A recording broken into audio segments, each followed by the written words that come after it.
श्री लाल बहादुर शास्त्री महाविद्यालय की प्रबंध समिति की अध्यक्ष श्रीमती नेहा शर्मा जी, उपाध्यक्ष सुश्री वर्षा सिंह जी, महाविद्यालय के प्राचार्य प्रोफेसर रविंद्र कुमार जी, प्रबंध समिति के सभी सम्मानित पदाधिकारी, सदस्यगण, संचालक महोदय, इस जनपद के पुलिस अधीक्षक, समारोह में उपस्थित विभिन्न विद्यालयों महाविद्यालयों के प्राचार्य, इस महाविद्यालय के सभी फैकल्टी मेंबर्स, स्टूडेंट्स, अभिभावक, देवियों, सज्जनों तथा मित्रों, मीडिया के साथियों, सबसे पहले मैं स्वर्गीय सत्यदेव सिंह जी की पुण्यतिथि पर उन्हें सत सत नमन करता हूं, उनकी पुण्य स्मृति को प्रणाम करता हूं। व्यक्तिगत रूप से मैंने हमेशा उन्हें एक मौलिक विचारक, अद्वितीय राजनेता और जन कल्याण के लिए प्रतिबद्ध सांसद और समाजसेवी के रूप में देखा है।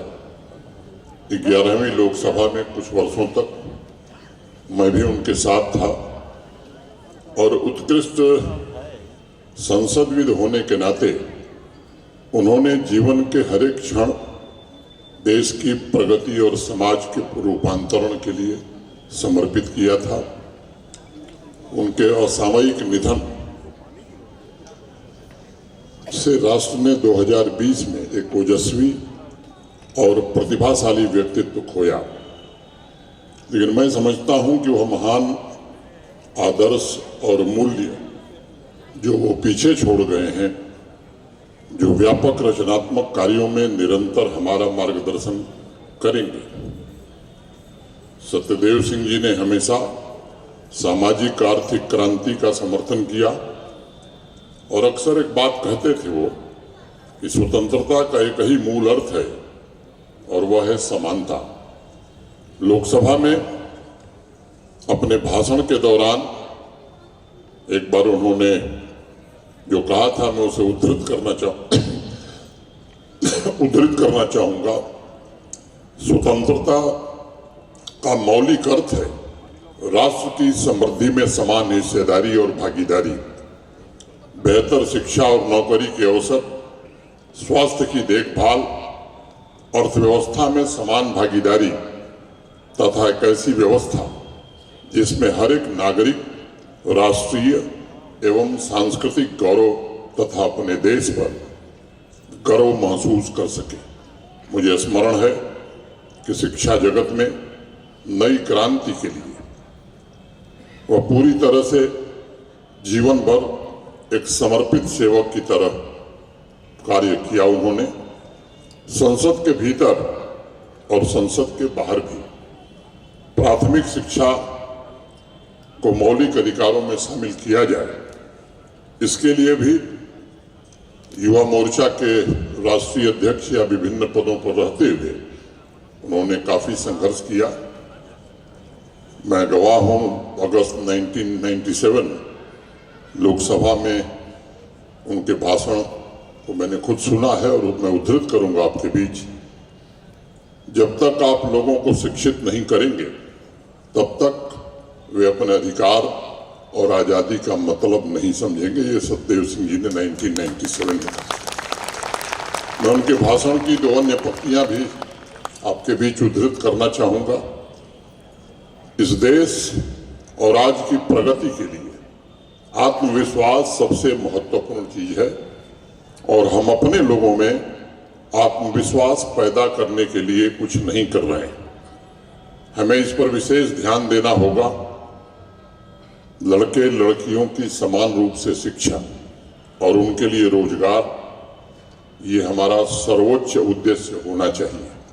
स्वर्गीय सत्यदेव सिंह जी के मौलिक विचारों में राजनीतिक दृष्टा की झलक स्पष्ट रूप से दिखाई पड़ती है। उन्होंने भविष्य की आवश्यकताओं को तथा भारत की चुनौतियों को नजदीक से समझने का प्रयास किया था। आज महाविद्यालय के जिन प्रतिभाशाली विद्यार्थियों को सम्मानित किया गया है, मैं उम्मीद करता हूं कि वो भी सतदेव सिंह जी के महान आदर्शों के उत्तराधिकारी होने के साथ साथ भारत के भविष्य भी हैं और उनसे राष्ट्र को बड़ी अपेक्षाएं हैं।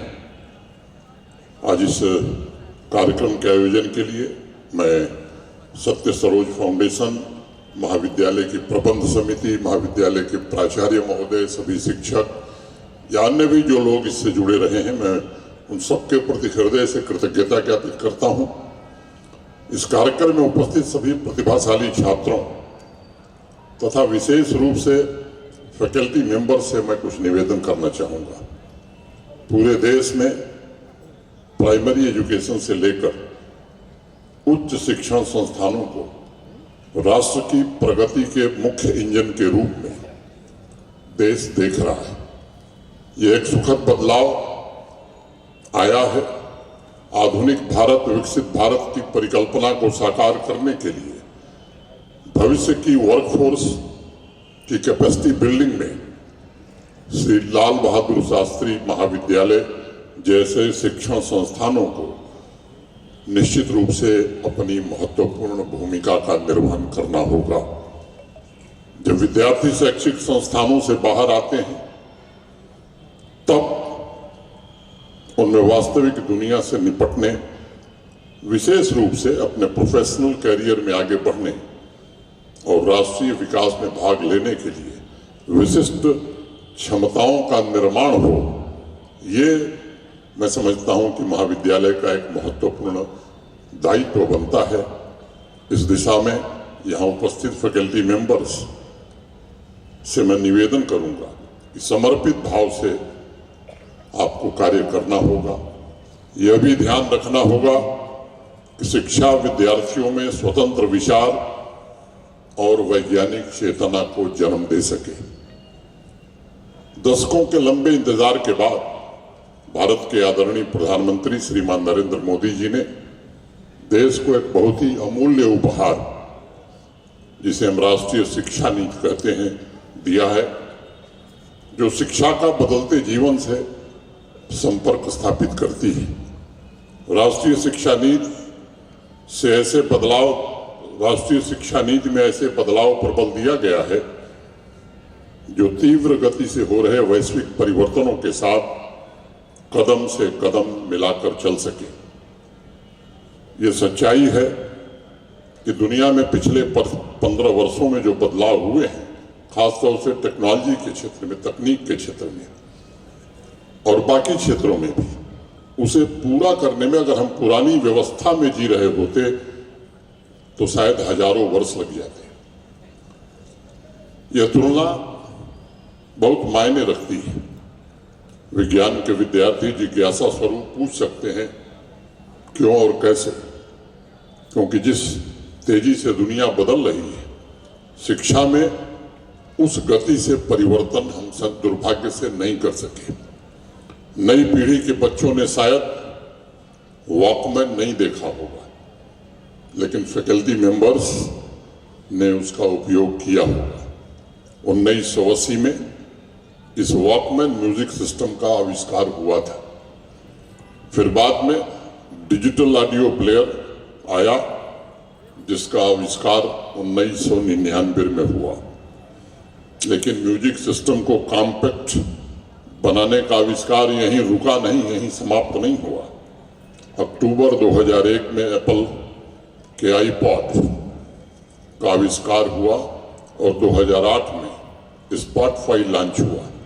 यानी 1980 से 2008 के बीच 28 साल में मानव ने, इंसान ने म्यूजिक सुनने के इंस्ट्रूमेंट में इतने बड़े आविष्कार किए जिन्हें लोग टेक्नोलॉजी का क्रांतिकारी बदलाव भी कहते हैं।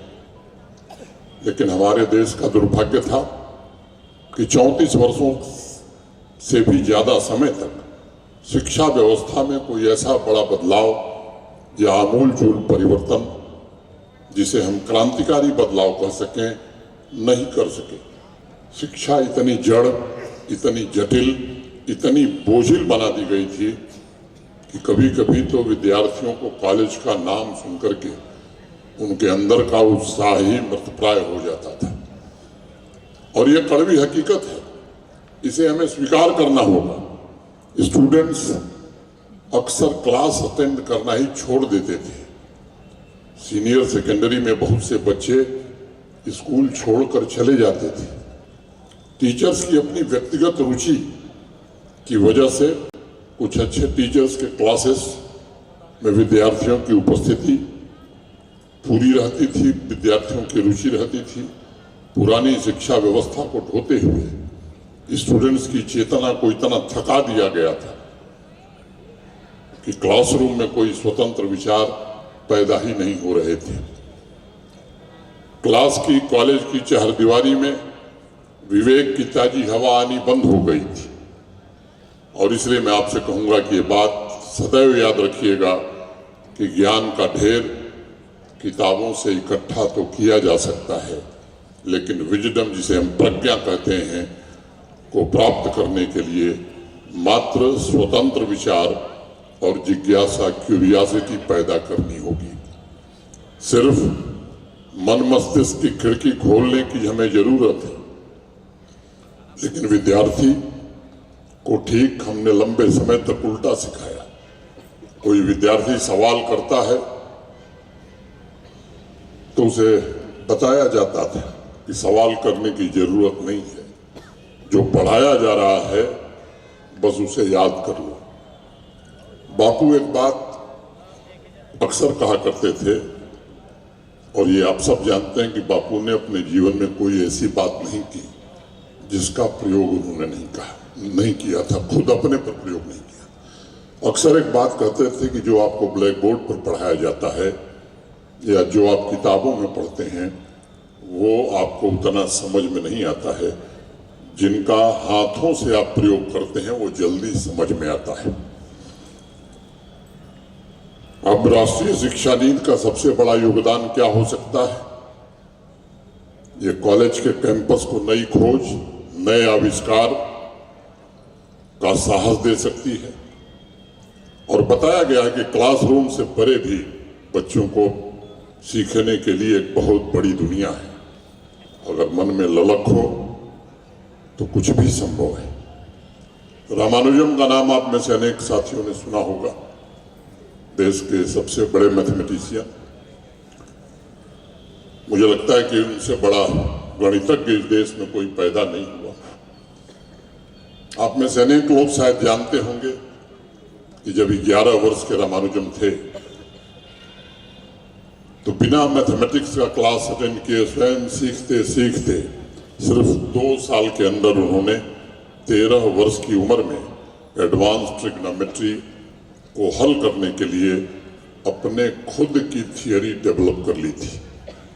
बाद में जब उन्हें कॉलेज भेजा गया तो बायोलॉजी की क्लास अटेंड करने की बजाय वो मैथमेटिक्स हल कर रहे थे। और एक और घटना है, और इसीलिए मैं बार बार कहता हूं कि शिक्षा का डिग्री से कोई संबंध नहीं। 12th पास नहीं किए थे रामानुजन, लेकिन देश नहीं दुनिया के सबसे बड़े गणितज्ञ हुए। 11वीं पास थे। लंबे समय के बाद ऑक्सफोर्ड यूनिवर्सिटी ने उन्हें बुला करके पीएचडी की केवल मानद उपाधि नहीं, रेगुलर उपाधि दी। अब हमारी जड़ता ऐसी है व्यवस्था की, मैं कई विश्वविद्यालयों का 11 विश्वविद्यालयों का मैं खुद चांसलर हूं, लेकिन आज अगर कोई रामानुजम पैदा हो जाए और 11वीं पास हो तो हमारा कानून या मैं खुद उन्हें बीएससी में एडमिशन नहीं दे सकता। राष्ट्रीय शिक्षा नीति ने बहुत सारे पहलुओं को इसमें बदलने की कोशिश की है, और मुझे लगता है कि अगर उस समय बायोलॉजी की क्लास अटेंड करने पर वहाँ के प्रिंसिपल, टीचर या उनके अभिभावक रामानुजम पर जोर दिए होते तो यह देश और यह दुनिया इतना बड़ा गणितज्ञ पाने से चूक सकती थी। राष्ट्रीय शिक्षा नीति इस बात का विशेष रूप से ध्यान रखती है कि विद्यार्थियों की पसंद के अनुसार उनकी योग्यता और क्षमता के मुताबिक उन्हें सब्जेक्ट्स, विषय पढ़ने का अवसर दिया जाए, ताकि बिना किसी मानसिक दबाव के उस विद्यार्थी की प्रतिभा विकसित हो, पल्लवित हो। जो विद्यार्थी अलग अलग विषयों में रुचि रखते हैं उनके लिए इंटरडिसिप्लिनरी कोर्सेस की भी व्यवस्था इसमें की गई है। मैं लाल बहादुर शास्त्री डिग्री कॉलेज के सभी फैकल्टी मेंबर से विनम्रतापूर्वक कहना चाहूंगा कि राष्ट्रीय शिक्षा नीति विद्यार्थियों के, छात्रों के माइंड को मैकेनिकल बनाने का इंस्ट्रूमेंट नहीं है, बल्कि वो कैसे नेचुरल रहें, इसको कैसे तरजीह मिले ताकि मौलिक विचारों के द्वारा भविष्य की व्यवस्था के अनुरूप आपके स्टूडेंट्स अपने आप को ढाल सकें। इस दिशा में काम करने की आवश्यकता है। दिमाग को, माइंड को स्वतंत्र बनाना ही शिक्षा का मौलिक आधार है और तभी हम भविष्य की जरूरत के मुताबिक ह्यूमन कैपिटल जनरेट कर सकते हैं। हमें विद्यार्थियों को अतीत से बांधने की आवश्यकता नहीं है और हमारे यहाँ तो हमारी संस्कृति में ही कहा गया, हमारे ऋषि मुनियों ने ही कहा, सा विद्या या विमुक्तये, शिक्षा वही है जो विद्यार्थियों को मुक्त करे। और मुक्त करने का आशय मतलब ये है उन विद्यार्थियों के अंदर स्वतंत्र विचारों की उत्पत्ति हो, उनको आने दीजिए ताकि वो प्रोफेशनल कोर्सेज के साथ साथ जीवन के श्रेष्ठतर मूल्यों को, हायर वैल्यूज को अर्जित कर सके। और इसीलिए साइंस और संस्कार दोनों का मिला जुला स्वरूप ही भारत को विकसित भारत की ओर ले जा सकता है। हमें विद्यार्थियों को, स्टूडेंट्स को इतिहास के माध्यम से, अपनी विरासत के मूल्यों के माध्यम से उन्हें बिना अतीत में बांधे उनके ज्ञान की वृद्धि करनी है। इतिहास वर्तमान की यात्रा का प्रारंभ होना चाहिए, उसका अंत नहीं होना चाहिए।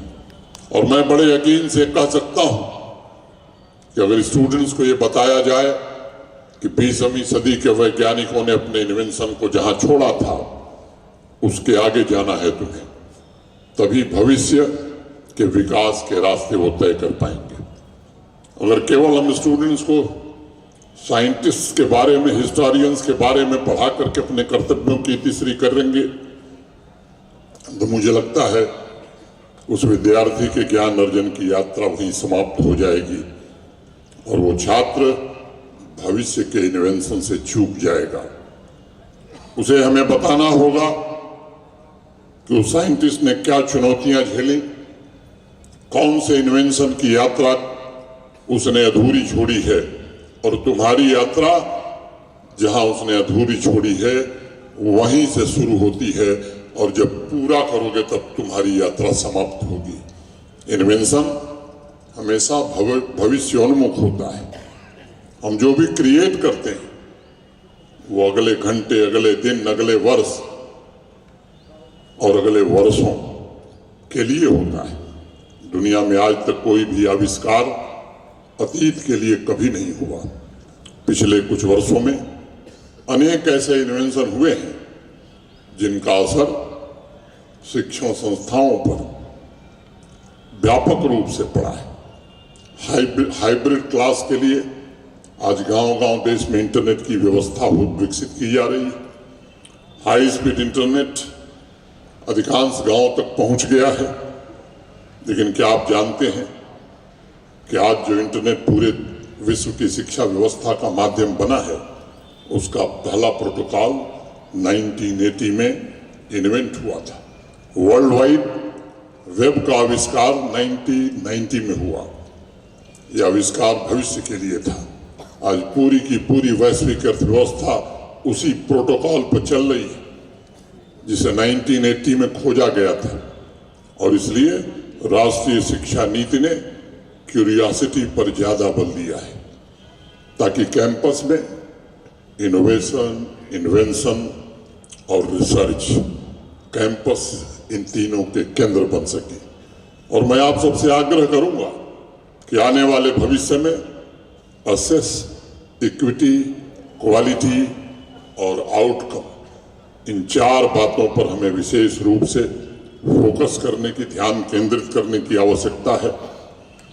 और भारत की बढ़ती इकोनॉमिक पावर के पोटेंशियल को पूरी तरह से कैसे हम एक्सप्लॉइट करने में इस महाविद्यालय के छात्रों को आगे ला सकें, यहाँ के छात्र अपनी जिम्मेदारियों का सही तरीके से निर्वहन कर सकें, ये बहुत ही आवश्यक है। एक बात मैं विद्यार्थियों से विशेष रूप से कहना चाहूंगा इस अवसर पर कि dream big, believe in yourself and work hard with focus and persistence to fulfil your dream. एक समय था जब एजुकेशन और चिंतन की वजह से हमारा देश विश्व गुरु माना जाता था। वह स्थान और गौरव हम पुनः हासिल कर सकें, अब इसी एक में लक्ष्य के साथ देश को आगे बढ़ना है। स्वयं को नालंदा, तक्षशिला, विक्रमशिला जैसे एजुकेशन के महान सेंटर्स स्थापित करने वाले जो हमारे पूर्वज थे, हम उनके सच्चे उत्तराधिकारी तभी साबित हो सकते हैं। और मैं बराबर एक बात कहता हूं, बल भी देता हूं कि युवाओं की ऊर्जा, नवाचार और प्रतिबद्धता की प्रशंसा भी करता हूं। और मैं बहुत आशान्वित हूं, मैं आशावादी व्यक्ति हूं और मैं देख रहा हूं कि आज देश के युवा बदलाव में सबसे आगे हैं। और मुझे पूरा भरोसा है कि विकास की यात्रा का नेतृत्व करने वाले हमारे युवा ही होंगे और उस तैयारी में वो आगे बढ़ रहे हैं। मैंने देखा है पिछले कुछ वर्षों में, अगर हम अपने गौरवपूर्ण इतिहास की तरफ आप नजर डालेंगे तो आपको सिविलाइजेशनल वैल्यूज, एजुकेशन और इकोनॉमी, इन तीनों में एक समय था जब भारतवर्ष के आसपास दुनिया का कोई देश नहीं था। Organisation for economic cooperation and development, OECD, के एक बड़े मशहूर इकोनॉमिस्ट हैं अंगस मेडिसिन और उनके कुछ साथियों ने पिछले दिनों एक व्यापक रिसर्च सर्वे करके किया और उसका निष्कर्ष मैं आपको बताना चाहता हूं। उन्होंने कहा कि 11वीं शताब्दी में दुनिया की जीडीपी में, वर्ल्ड जीडीपी में भारत का कंट्रीब्यूशन 33% था। उस समय 11वीं शताब्दी में बाकी दुनिया के देशों की अगर हम तुलना करें तो वेस्टर्न यूरोप के सभी देशों का कुल मिलाकर शेयर 11% था। अमेरिका, कनाडा, ऑस्ट्रेलिया, जिन देशों का बड़ा नाम लिया जा रहा है, उनका वर्ल्ड जीडीपी में शेयर 0.5% था। यानी भारत 11वीं शताब्दी में सामाजिक आर्थिक रूप से दुनिया के बाकी देशों से बहुत आगे था। हजारों साल विश्व की तरक्की का हमने नेतृत्व किया और इसका कारण यह भी था कि हमारी संस्कृति ने हमेशा एकता और उद्यमशीलता पर बल दिया था। 11वीं सदी से इतिहास के प्राध्यापक, इतिहास के विद्यार्थी इस बात को जानते होंगे। 11वीं सदी से आक्रमण का दौर शुरू हुआ। 15वीं शताब्दी आते आते वर्ल्ड जीडीपी में हमारा हिस्सा गिरा और 25% रह गया। अनेक विदेशी आक्रांता आए, धन, यश, वैभव सब कुछ लूट कर ले गए। हजारों वर्ष की गुलामी के कारण हमारा मनोबल भी गिरा हुआ था। हमारे महान स्वतंत्रता सेनानियों की तपस्या, उनके श्रम, उनके पुरुषार्थ के कारण 15 अगस्त 1947 को देश को आजादी हासिल हुई। और जब 1950 में अध्ययन किया गया तो वर्ल्ड जीडीपी में हमारा कंट्रीब्यूशन 4% रह गया। समय का चक्र फिर घूमा है। आज दुनिया में सबसे तेज गति से बढ़ने वाली अर्थव्यवस्था आज भारत की है। 10 सालों में दुनिया की 11th इकोनॉमी, 11वीं अर्थव्यवस्था से छलांग लगाकर हम 5वीं बड़ी अर्थव्यवस्था बन गए। 2023 में अंतर्राष्ट्रीय मुद्रा कोष, इंटरनेशनल मॉनेटरी फंड ने जो सर्वेक्षण किया, उसमें आज दुनिया की जीडीपी में हमारा योगदान 15% है। हमें यहां रुकना नहीं है। विकसित भारत का संकल्प तब पूरा होगा जब वर्ल्ड जीडीपी में हमारा हिस्सा फिर से 11वीं शताब्दी वाला 33% होगा। और इसको पूरा करने के माध्यम आप शिक्षक बने, आप विद्यार्थी बने। मुझे लगता है हमारा जो एजुकेशन सिस्टम है, ये सकारात्मक परिवर्तन की गति को कैसे बढ़ा सकता है। आज नॉलेज इकोनॉमी की बड़ी चर्चा दुनिया में है। हमारे देश में भी कोशिश हो रही है नॉलेज इकोनॉमी को रिवाइव करने की। माननीय प्रधानमंत्री जी ने जो नेशनल एजुकेशन पॉलिसी शुरू की है, उसका मुख्य उद्देश्य यही है। ये दुनिया में जो शब्द प्रचलित हुए हैं उनके लिए नए हैं। हमारे यहाँ शब्द हमारे पूर्वजों ने इजाद किया था। मैं केवल 2 घटनाओं का जिक्र करके बात आगे करूंगा, समय ज्यादा हो गया है। जो इतिहास के विद्यार्थी हैं वो सिकंदर और पोरस दोनों को जानते हैं, लेकिन शायद कम लोगों को पता होगा कि सिकंदर और पोरस की दोस्ती क्यों हुई थी। जब सिकंदर ने तय किया आक्रमण करने का मगध साम्राज्य पर, तो आक्रमण के पहले उसने कुछ गुप्तचर भेजे थे। सिंध नदी के किनारे गुप्तचर आए, मगध की सेना को देखा और जाकर के सिकंदर को बताया कि हजारों की संख्या में तलवार लेकर घोड़े और हाथी पर मगध की सेना के बहादुर जवान आपका इंतजार कर रहे हैं। असंख्य लोग पैदल सेना के रूप में तलवार लेकर युद्ध के लिए प्रतीक्षारत हैं। सिकंदर के पांव उखड़ गए थे, सिकंदर वापस लौट रहा था। रास्ते में पोरस से भेंट हुई और पोरस ने उसे एक बहुत ही अमूल्य उपहार दिया। और वो उपहार था इग्नॉट स्टील, जो भारत ही बनाता था। दुनिया की सबसे बेहतरीन तलवार भारत में पैदा होने वाले स्टील से बनती थी।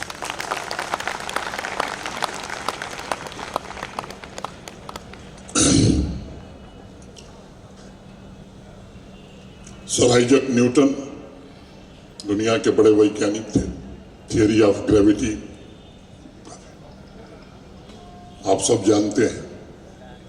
ब्रिटिश पार्लियामेंट के वो मेंबर हुए। ब्रिटिश पार्लियामेंट में सर आइजैक न्यूटन भाषण कर रहे हैं कि दुनिया में विज्ञान के पास नेविगेशन माने समुद्र में पानी के जहाज कैसे चलेंगे, इसके समाधान का रास्ता साइंस के पास नहीं है।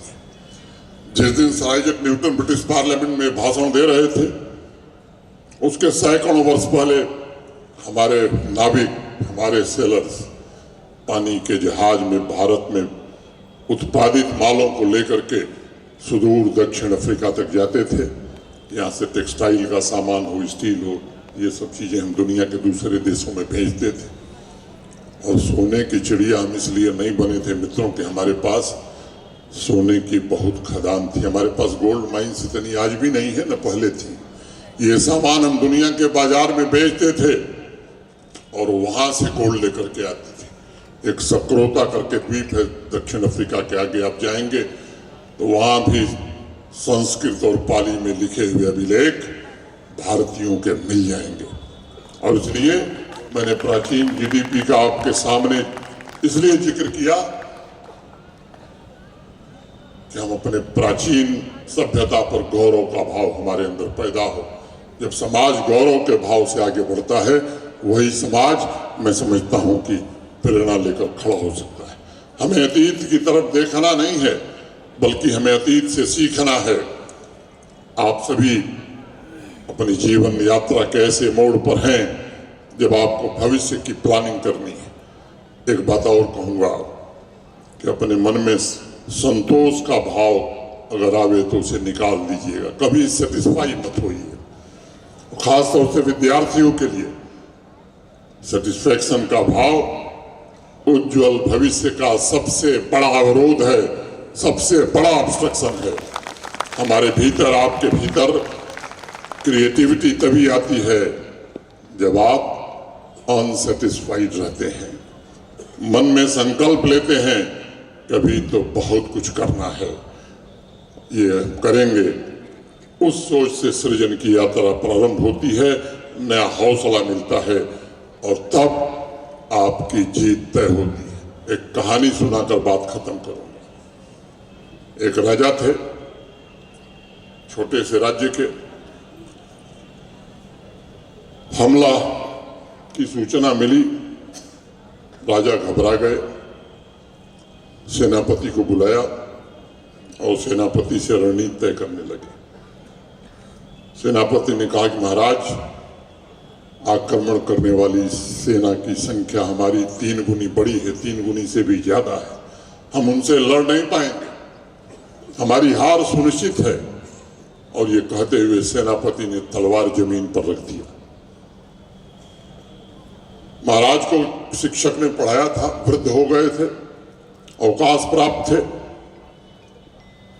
वो घबराए हुए अपने गुरु शिक्षक के पास गए और शिक्षक को उन्होंने बताया कि ऐसी परिस्थिति है, सेनापति हताश है, सेना निराश है, आक्रमणकारी पूरे राज्य पर कब्जा कर लेंगे, मैं क्या करूं? तो शिक्षक ने उन्हें 2 सलाह दी। कहा कि पहला काम करो कि सेनापति को गिरफ्तार कर लो। उन्होंने कहा गुरुजी ये आप क्या कह रहे हैं? उन्होंने कहा कि इसमें तर्क वितर्क मत करो, जो मैं आदेश दे रहा हूं उसका पालन करो, सेनापति को गिरफ्तार करो और दूसरा काम करो कि मुझे सेनापति बना दो। एक वृद्ध शिक्षक, अवकाश प्राप्त शिक्षक, उसने अपने शिष्य को सलाह दी। राजा घबरा गए। इस आदमी ने तो कभी तलवार पकड़ी नहीं, जीवन भर कलम पकड़ता था, दूर दूर तक तलवार से वास्ता नहीं था, लेकिन राजा को भरोसा था अपने शिक्षक पर, अपने गुरु पर, और उसने पालन किया। सेनापति को जेल में डाल दिया और उस शिक्षक को सेनापति घोषित कर दिया। छोटी सेना लेकर सेनापति के नाते वो शिक्षक युद्ध के मैदान के लिए रवाना हुआ। युद्ध के मैदान के पहले एक छोटा सा मंदिर था। शिक्षक से सेनापति बने उस सेनापति ने सैनिकों से कहा कि जरा युद्ध के पहले परमपिता परमेश्वर का पूजन हम सब मिलकर कर लेते हैं, और वहीं तय होगा कि हमारी जीत होगी या हार होगी। सैनिकों ने कहा कि हम तो युद्ध लड़ने वाले सैनिक हैं, हम ईश्वर की भाषा नहीं जानते, कैसे समझेंगे? तो शिक्षक ने कहा कि वो भाषा मैं जानता हूं, तुम चिंता मत करो। हाथ जोड़कर सब सेनापति शिक्षक मंदिर में भगवान के सामने खड़े हो गए और पूजन के बाद शिक्षक ने कहा कि मेरे हाथ में एक सिक्का है, सिक्का मैं उछालूंगा, सिक्का सीधा गिरेगा तो पक्की जीत है, सिक्का उल्टा गिरेगा तो हार पक्की है। सिक्का उछाला और छोड़ दिया, सिक्का सीधा गिरा, और तब सेनापति ने सैनिकों से कहा कि देखो अब जीत हमारी सुनिश्चित है, तुम लोग हारना भी चाहोगे तो हार नहीं पाओगे, जानबूझकर भी कोशिश करोगे हारने की तब भी तुम्हें जीत ही मिलेगी। सैनिक उत्साह के साथ युद्ध के मैदान में गए और 3 गुनी बड़ी सेना को पराजित कर वापस आ गए। जीतकर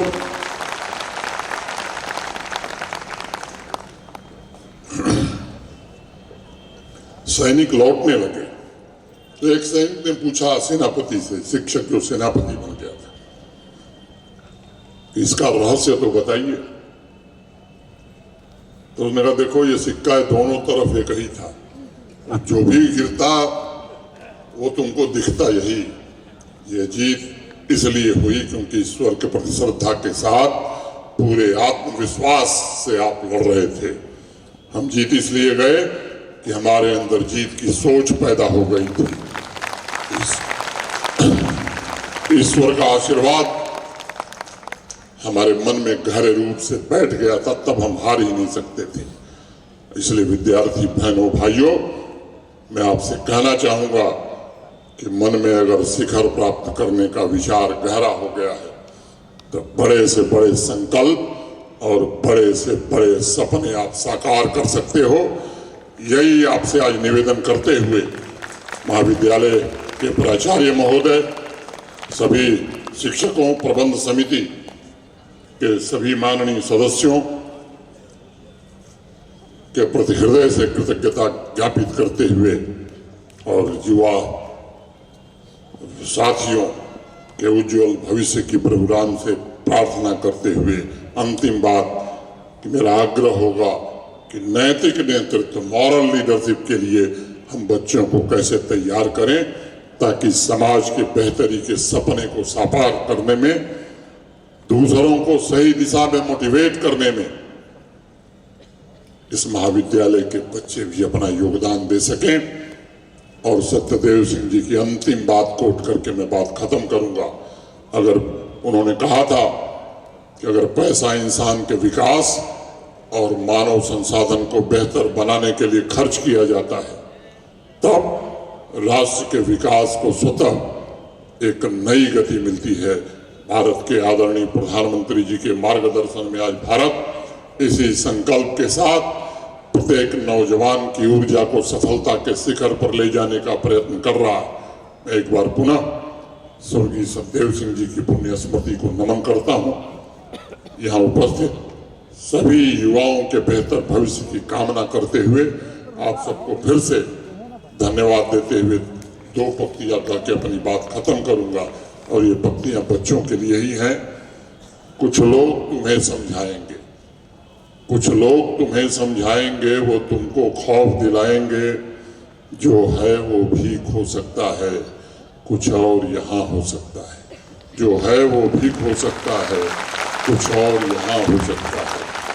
अरे कुछ और तो अक्सर होता है, पर तुम जिस लम्हे में जिंदा हो वो लम्हा तुमसे जिंदा है।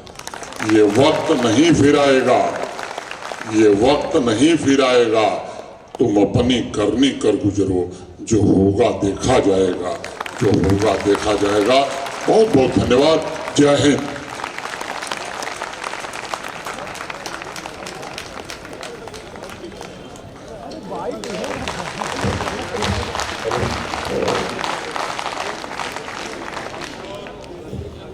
कुछ और यहाँ हो सकता है।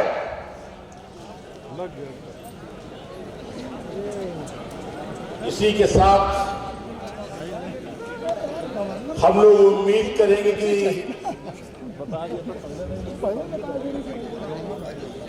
माननीय एलजी सर ने जो इस महाविद्यालय के प्राध्यापकों, इन यहाँ के छात्रों से उम्मीद रखी है, यहाँ के प्राध्यापक और यहाँ के छात्र आपकी उम्मीद पर जरूर खरे उतरेंगे।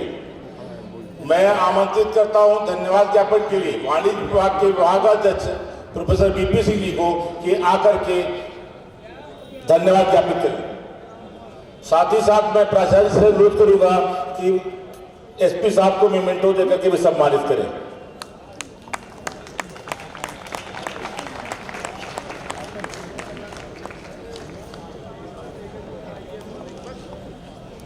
Hold it.